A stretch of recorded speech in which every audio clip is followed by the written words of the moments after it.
Shalom. Giving all praise and glory and honors unto Yahweh by Shemel Shai by Hashem Kakodash. Double honors to the apostles and elders of Great Millstone. Peace and blessing to the hopeful elect. There's another edition of Israelites in history. And this is an article. This actually dates back to 2016 from Fox News. And it says Hebrew may be world's oldest alphabet. Okay. Hebrew may be the world's oldest alphabet. Now you have a lot of different people saying, well, you got the cuneiform from Mesopotamia, you got the different, hieroglyphs, even from Egypt. Okay, you have different pictographs and things, but this here actually lines up with Scripture. For the Scriptures, the Holy Bible is the true history of the universe and the world and its people, okay, of earth. So Hebrew is indeed the world's oldest alphabet, okay? Now I'm going to get into it. It says the oldest recorded alphabet may be Hebrew. According to a controversial new study by archaeologist and ancient inscription specialist Douglas Petrovich, Israelites in Egypt took 22 ancient Egyptian hieroglyphs and turned them into the Hebrew alphabet over 3,800 years ago. The discovery of this early Hebrew alphabet has proved controversial to scholars who dispute the dates Petrovich has for the Israelites staying in Egypt, 430 years to the very day, as recorded in Exodus 12, 40 through 41, equaling 1876 to 1446 BC. Arguing that the biblical dates are unreliable. Skeptics have also disputed the Hebrew identification, arguing the early alphabet could be any number of Semitic languages. All right, but they do know that it goes back to Shem. So let me get a scripture. Let's go to Genesis, the 10th chapter. These are scriptures that we know. But this is Genesis chapter 10. And this is dealing with Noah and his sons after the flood and after how they spread. I'm sorry, let's go to the 11th chapter, Genesis 11, which it says the universal language, Babel, and the confusion. So this is Genesis 11 and 1, and the whole earth was of one language and of one speech. Okay. Now this language was the Hebrew. Okay.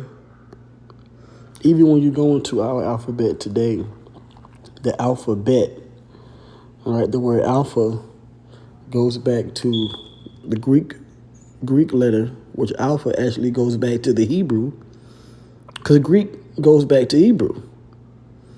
Okay? It's just another variation. Alpha goes back to alap, which goes back to the Hebrew.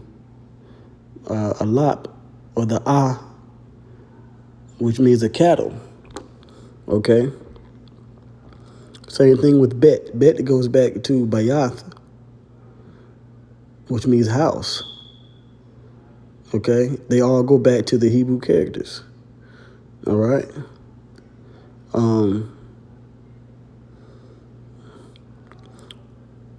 Then we jump down to verse 6. It says, and the Lord said, behold, the people is one, and they have all one language. So when you go back to these 3,800 years, 4,000 years, it all lines up with the Hebrew.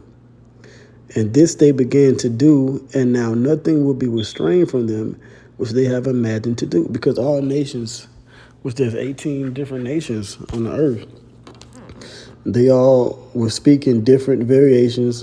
They all speak in Hebrew, the Lashon Kodash, the Hebrew.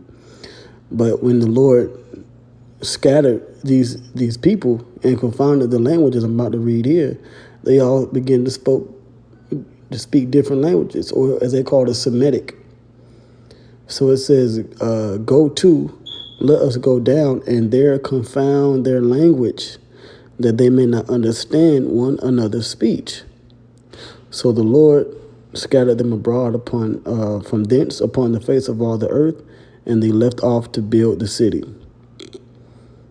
Okay. Therefore is the name of it called Babel, which Babel means confusion, because the Lord did there confound the language of all the earth, and from thence did the Lord scatter them abroad upon the face of all the earth.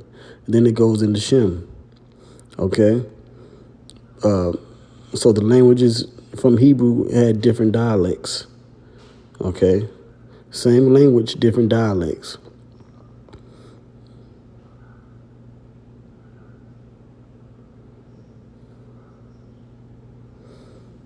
So now it says the road to Petrovich's discovery started back in 2012 when he was researching hieroglyphic inscriptions online from an Egyptian stone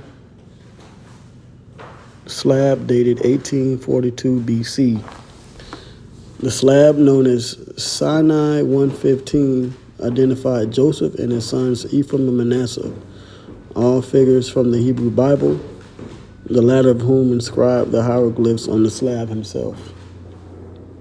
Something in the text Manasseh wrote, translation 6 Levantines, Hebrews of Bethel the Beloved, which referred to himself, his son, and 4 other Hebrews on a turquoise mining expedition, caught the eye of Petrovich. It was the world's oldest letter, he says. It says, on this otherwise Middle Egyptian caption were a Canaanite syllabic and the world's oldest attested proto-consonantal letter B, depicting a house for the Hebrew consonant Bayit or Bayath. Petrovich told FoxNews.com, it was this single proto-consonantal Hebrew letter that helped me to understand that the world's oldest alphabet, the language of which has been unidentified for over 150 years of scholarship, is Hebrew. So there you go. So now I want to go to the Apocrypha. Yep, let's go here. But now I want to go to a different book.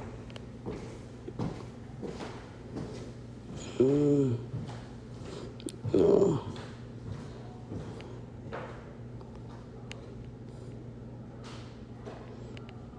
Let's see. Let's go to Ecclesiasticus.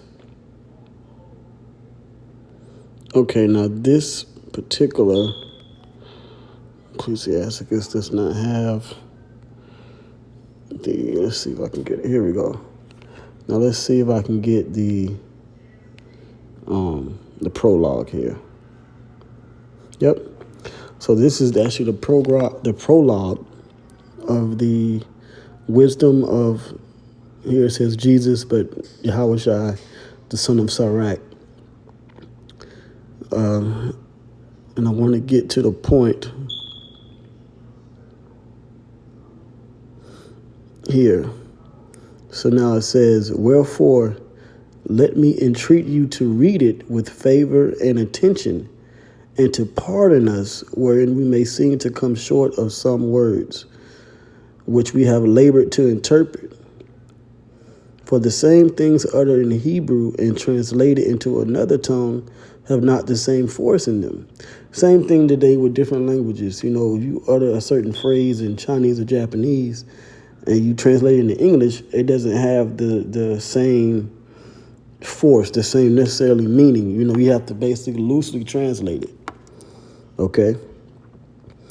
So it says that not only these things, but the law itself, which are the laws of Moses, and the prophets and the rest of the books have no small difference when they are spoken in their own language. So understand the Bible and certain points in history, especially when you're dealing with the Israelites in Egypt, it's important to understand Hebrew and get that is the basis for not just the people then, but for history itself. Okay. So now let's go back to the article here.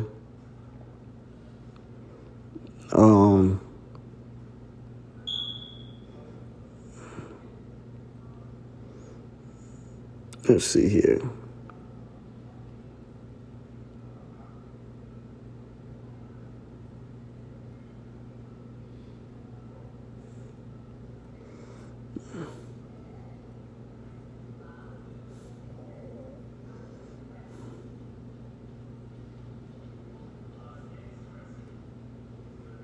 And then it has the image up here,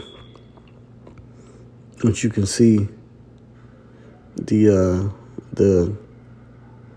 characters here. Now this is what I mentioned here. This character, which is the eye, you see the horns and the head and the eye. It looks like a cattle head. So this is Hebrew. Such as this here character, underneath it is the eye, which looks like the human eye, and you see the iris.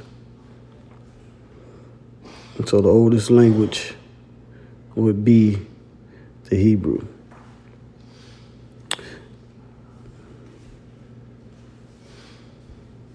All right. And I think this is pretty much it on this article. Yep. Let me see here.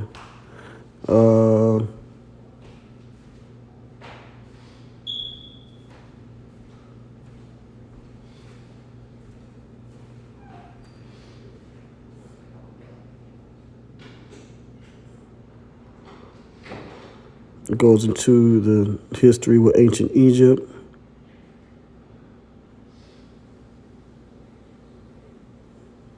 So yeah, man, these scholars definitely know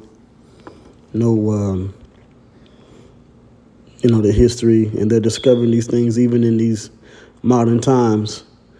All right, which this is what we have been telling, we Israelites have been telling the people for years. Everything goes back to the scriptures and the history in the Bible. So with that, all praise to go to Yahweh Bashim Yahweh Shai, Bashim Krakodash, double honors the apostles and elders of Great Millstone. Shalom.